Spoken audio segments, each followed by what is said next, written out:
Hey, what's going on, guys? Welcome back to the channel. Now, today's video, I'm going to be going over 9 traits of people who prefer to be alone. All right, so if you're the type of person who enjoys being alone, who enjoys their alone time, who enjoys being in solitude, then this video right here is for you. All right, many people are afraid to be alone. Many people are scared to be by themselves, to look at themselves in the mirror. So we need to take this time when we are alone, when we're in that stage in our life when we are alone to ourselves or with our own thoughts and feelings and things of that nature. We need to take the opportunity to use this time in our lives to better ourselves overall. Right? Many people, let's say for instance, a person has, gone through a breakup and they're so afraid to be alone, they tend to hop from relationship to relationship, and they don't know how to, take a step back and to, take some time to themselves and to figure out themselves and to learn more about themselves, right? So in this video, I'm going to be going over 9 traits of people who prefer to be alone, all right? So let's not waste any time and let's go ahead and get started. So the first one, you are highly independent. Now, when I say you are highly independent, I don't necessarily mean, you're the type of person who doesn't need help, who knows it all, who knows all the knowledge and, rejects the help, any type of help that comes your way. You're just a know-it-all, you know everything. I don't mean it that way.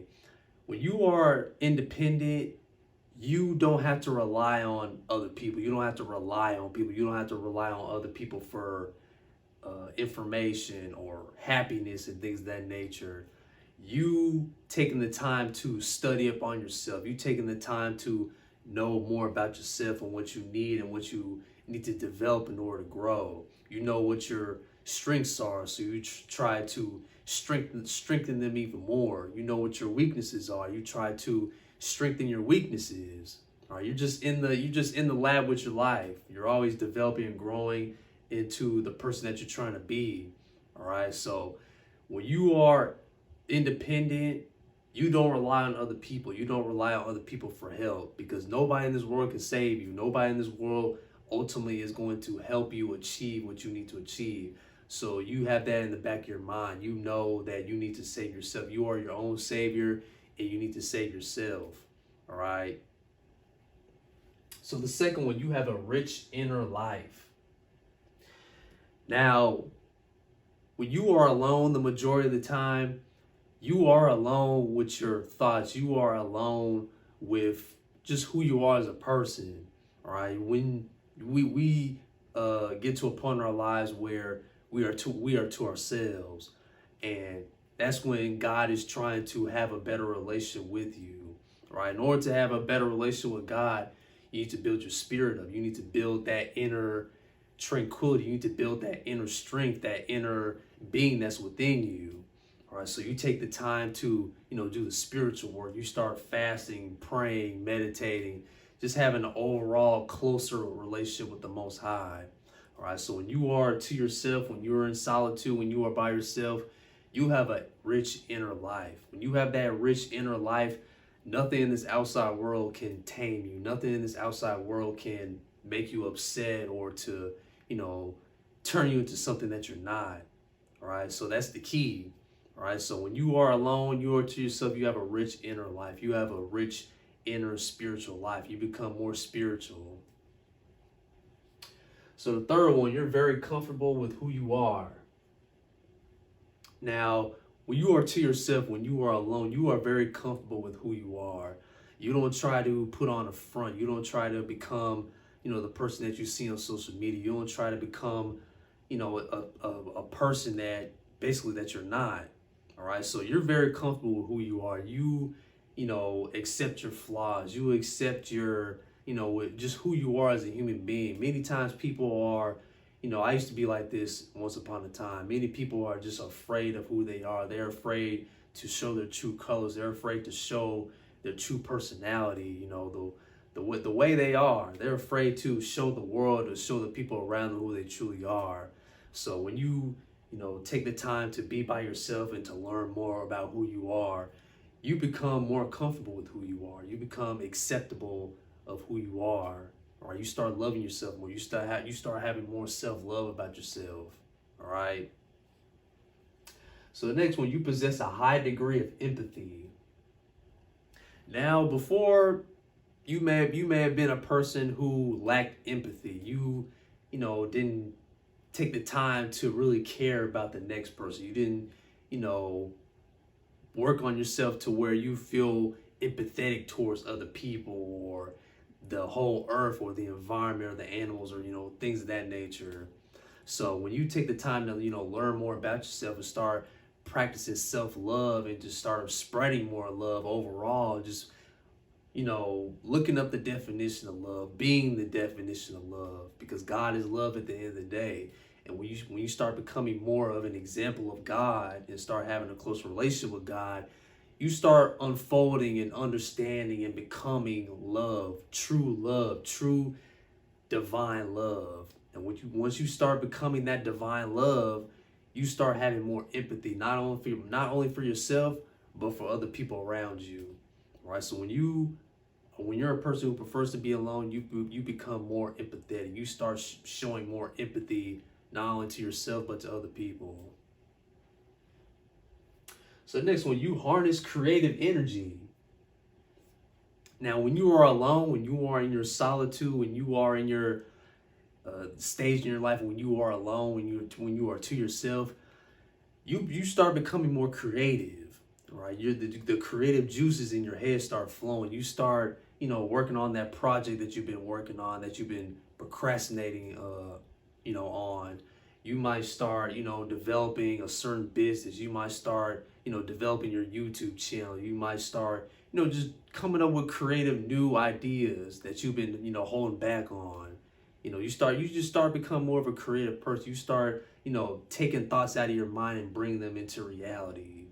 All right. So when you are alone, when you are in solitude, you are to yourself with your own thoughts. Nothing in this world can distract you. Nothing can distract you. Nothing will distract you because you refuse to be distracted. All right. So when you are to yourself, you become more of a creative person. Them creative juices start flowing, and you start just building, just always working on your craft. You are a polymath. You are interested in different subjects. You are interested in different things. You are a creative being. You like to create different things. All right. So next one, you don't rely on others for your happiness or validation. Now, I had mentioned this earlier. You don't rely on people for your own happiness. You don't rely on external circumstances to bring forth happiness into your life. All right. So once you start learning more about yourself, once you start doing the inner work, once you start doing the outer work, taking care of yourself overall, mentally, physically, spiritually, and things of that nature, you don't rely on external circumstances for your happiness or for your validation. You don't rely on other people and other things outside of yourself for happiness or validation. All right, that's all within yourself, because you don't need anybody else to show respect towards you. You have your own respect. You show respect towards yourself. You don't need anybody to give you that happiness or respect and things of that nature. So you understand that all this comes from you. All this comes from God bringing forth happiness and validation towards you, and that all that comes from within. All that comes from yourself. All right. So you don't rely on anybody else for happiness or validation. So next one, you embrace discomfort. Now, I mentioned earlier, people who are, in this stage in their life where God is putting them in their isolation period. All right, it could be uncomfortable at first, especially if you're an extrovert and you're not used to being alone. You're always around, maybe it'd be your friends, or you always been in a relationship. You might have been the clingy type of person, just always want to be around other people. Now, I'm not saying there's nothing wrong with, wanting to socialize and be around other people, but too many people are afraid to be by themselves. All right. I believe, people who are by themselves most of the time get the most work done because there's no distractions whatsoever. When you are to yourself, you embrace the discomfort. You are, comfortable with being uncomfortable, basically. You are in the stage of the dark night of the soul. All right. So when you are to yourself, you start becoming more stronger, not only spiritually, but physically. Not only on the not only on the inside, but on the outside. All right. So you always embrace discomfort. You always, go outside your comfort zone. All right. You are always, improving yourself. The only way you can improve yourself and to develop yourself and become more of a successful person, a stronger person overall, mentally, physically, spiritually, is when you go outside your comfort zone. All right, so you embrace the discomfort, you embrace the uncomfortable feeling that you have within, as in without. All right. So next one, you are confident as well as humble. Now, a person who prefers to be alone, they are confident. They have that confidence as well as being humble. They have that silent confidence.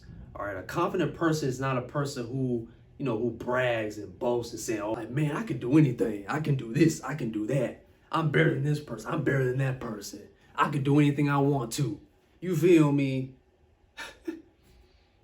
Like, no, what you doing, man? That ain't confident. That's being cocky. All right. So when you are a person, you are to yourself, and you're always working on yourself, learning more about yourself, you start developing that silent confidence. The person who is, observing the room. Everybody's always talking, everybody, speaking and not doing, just always doing a whole bunch of talking, just running their mouth and things like that. You're the person in the room who is just observing, just listening. All right. Person who, somebody might be teaching a certain person, and they're always, they say, "Oh, I know that," or "I know this," or "You don't need to tell me this." They're basically not listening to the person. But when you have that silent confidence, or you're just a wise person overall, you take the time to listen to people. You are the observer in the room. You observe everything that's going on. You listen first before you speak. All right. So when you a person that prefers to be alone, you are confident as well as humble. And last but not least, you showcase strong leadership skills. Now, when God is putting you through an isolation period, putting you in that solitude, you start to become more of a leader. You may have been a person who, follow along with the program. You like to, maybe follow other people, follow what other people are saying and doing. And once God puts you in that isolation period, you start becoming more of a leader. God is forming and crafting you into becoming a leader to use you for the greater good. All right. So when you are in your isolation period, when you are by yourself, when you are to yourself, you start becoming more, confident in yourself. Like I mentioned in the last sign, you start becoming more confident. You start becoming more humble. You start becoming more educated. You start learning more different things. Your consciousness starts to expand. You start to become, you start to expand your repertoire. Right? And God is giving you all these tools for you to, do His will and to become the greatest version of yourself. All right. So when you are to yourself and you are alone, you start to become a leader. You start to develop leadership habits. You start to attain leadership skills and qualities about yourself. All right. So let's recap today's video. These are 9 traits of people who prefer to be alone. First one, you're highly independent. Second, you have a rich inner life. Third, you're very comfortable with who you are. 4, you possess a high degree of empathy. 5, you harness creative energy. 6, you don't rely on others for your happiness or validation. 7, you embrace discomfort. 8, you are confident as well as humble. And number 9, you showcase strong leadership skills. Thank you so much, guys, for watching. If you're a person who is, alone, and these signs, they may not, validate, they might not describe you, but when you are to yourself, don't be in solitude to where you're just wasting your life and doing nothing with your life. Always continue to, use this opportunity when you are to yourself, when you're by yourself in solitude and isolation, to develop yourself. Always work on yourself, always develop yourself to where you can become the best version of yourself and you can rise up the ladder, every which way. Become the best version of yourself. Be better than you were yesterday. Always working on yourself, always working on your craft, always working on anything that you're doing, and always have a relationship with the Most High. Talk to God every day. Always have a conversation with God every single day, because He will not lead you astray. So use this isolation period to better yourself, to learn more, to study up not only on yourself, but the world around you. All right? So until next time. And always remember, all power resides from within. And always keep the faith, because God and the universe is always working for you. Take care, guys, and God bless.